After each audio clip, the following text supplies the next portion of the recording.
कहानी की शुरुआत गुफा के अंदर से होती है। गुफा में अंधेरा और अजीब अजीब आवाजें गूंज रही हैं। एक आदमी चिल्लाते हुए भागने की कोशिश करता है। उसके चेहरे पर डर साफ झलक रहा है। अचानक गुफा की दीवारों से एक परछाई बाहर निकलती है और वह आदमी गायब हो जाता है।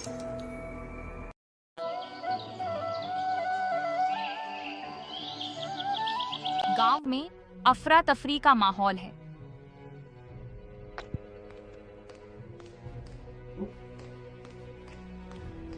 अरे मम्मी जी, क्या आपको भी पता है कि रघुलाल का बेटा जंगल में लकड़ी काटने गया था तो वहीं गायब होके रह गया है? हाँ बेटा, मुझे पता है। गांव में तो ये बात हर किसी की जुबान पर है। गांव वाले एक आदमी की गुफा से लापता होने की खबर पर चर्चा कर रहे हैं। ये पहली बार नहीं हुआ है। हर महीने कोई ना कोई गुफा में जाकर गायब हो जाता है। उस गुफा में जाने का मतलब है मौत। तो ठाकुर साहब, हम कब तक डर के साए में जीते रहेंगे? ये गुफा कोई साधारण जगह नहीं है। मैं वहां जाऊंगा और इस रहस्य का पर्दाफाश करूंगा। मुखिया और गांव वाले अर्जुन को रोकने की कोशिश करते हैं, लेकिन अर्जुन बिना किसी डर के जंगल की ओर चल पड़ता है।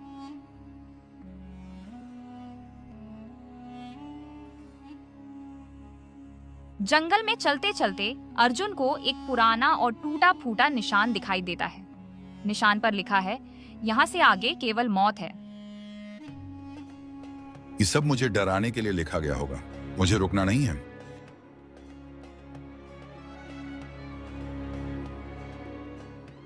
अर्जुन जैसे ही गुफा के पास पहुंचता है, उसे झरने के पास किसी के रोने की आवाज सुनाई देती है। वह पीछे मुड़ता है और एक लड़की मालिनी को देखता है। तुम यहाँ क्यों आए हो? क्या तुम्हें अपनी जान की परवाह नहीं?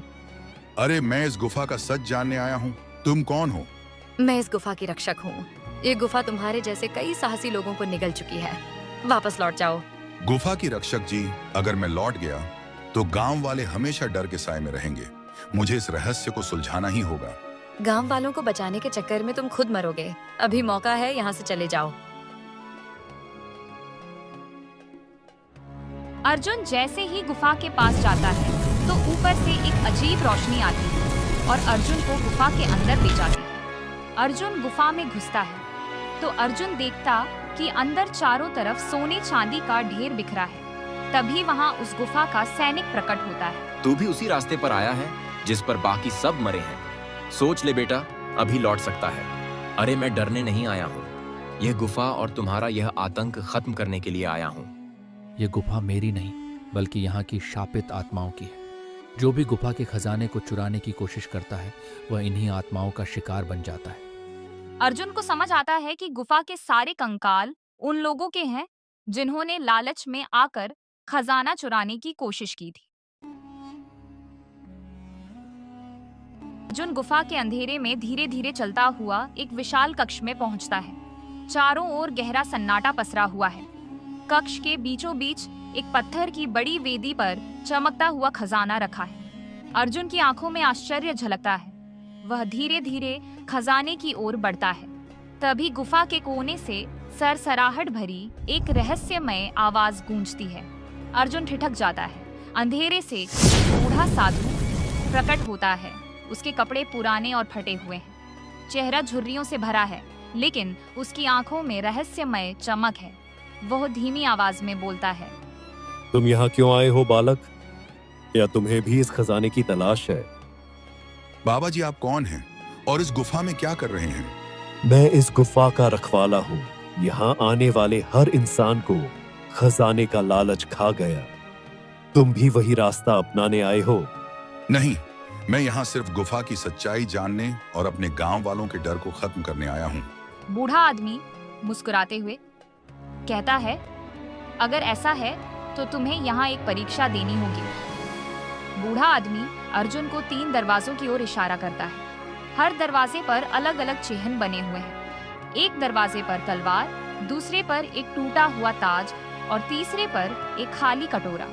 इन 3 दरवाजों में से एक दरवाजा तुम्हें सच्चाई तक ले जाएगा, लेकिन बाकी 2 तुम्हें ऐसी जगह ले जाएंगे जहां से कोई वापस नहीं आया। सोच समझकर फैसला करो।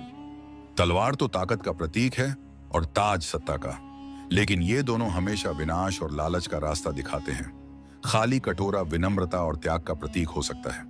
मुझे उसी का चयन करना चाहिए। अर्जुन धीरे धीरे कटोरे वाले दरवाजे को खोलता है।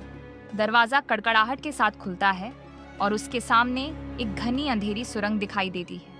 अर्जुन टॉर्च जलाकर धीरे धीरे सुरंग में कदम रखता है।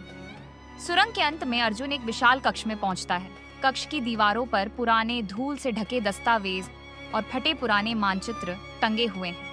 अर्जुन धीरे से एक दस्तावेज उठाकर पढ़ता है। उसकी आंखों में हैरानी झलकती है। ये खजाना डाकुओं का नहीं, ये तो एक साहसी योद्धा का है।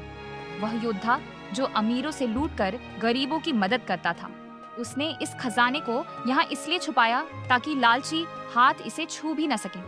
अचानक अर्जुन की नजर एक कोने में रखे पत्थर के नीचे दबे हुए एक पुराने पर्चे पर पड़ती है। वह उसे उठाकर पढ़ता है। पर्चे पर लिखे शब्द धीरे धीरे गूंजने लगते हैं, जैसे दीवारें भी उसे पढ़ रही हों। पर्चे पर लिखा है, अर्जुन को पता चलता है कि गुफा से बाहर निकलने का रास्ता तभी खुलेगा जब वह खजाने को वहीं छोड़ देगा।